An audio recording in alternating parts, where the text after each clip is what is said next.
তোমার কাছে তোমার বাবা হয়তো রাজার রাজা। আমার বাবা খুব সাধারণ, রোজ খেটে খাওয়া প্রজা। তোমার জন্য তোমার বাবা চাঁদ এনে দিতে পারে। আমার বাবা হতদরিদ্র, খালি হাতে ঘরে ফেরে। তোমাদের বাবা খুব ফিটফাট, গায়ে স্যুট, হাতে ঘড়ি। আমার বাবা ভীষণ অগোছালো, মুখ ভরা পাকা দাড়ি। তোমার হাতে নুন পোড়া ডালও খায় তোমার বাবা চেটে বাটি।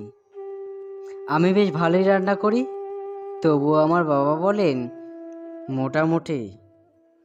তোমাদের জন্মদিনে বাবা দামি উপহার দেয়।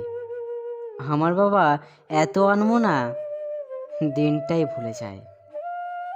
তোমার বাবা রাখতেই পারে তোমায় ভীষণ সুখে। আমার বাবাও চেষ্টা করে আগলে রাখতে বুকে। হতে পারে তুমি রাজকন্যা, আমি হয়তোবা দাসী, কিন্তু দিন শেষে আমি আমার বাবাকে ঠিক ততটাই ভালোবাসি। তোমরা বাবা নামে যে সংখ্যাটা দাও সারা ফেসবুক জুড়ে, ওই চিরাচরিত বাবা উপমা আমায় বড় বিরক্ত করে।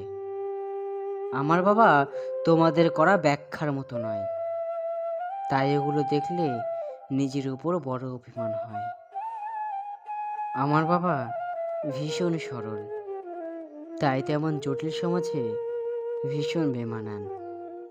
শাসন খুব করেন উনি, খুদ খুব ধরে, অথচ আমার পেছনে বন্ধু মহলে আমারই তারিফ করে।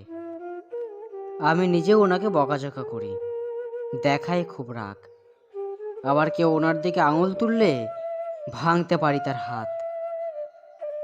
বাবা পরীক্ষার সময় সংশয় করে বলেন, হ্যাঁ রে, পাশ করবি তো বল।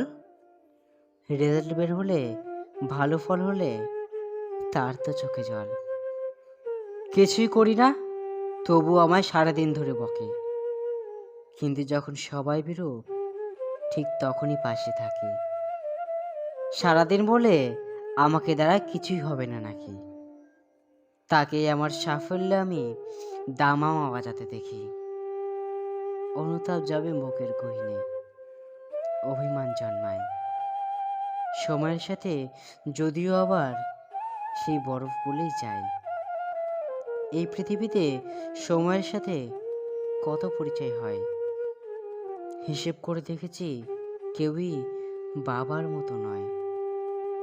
সম্পর্কের সমীকরণেরা রোজ বদলায় মান, তবুও প্রথম সারিতে বরাবরই থাকে বাবা মায়েদের স্থান।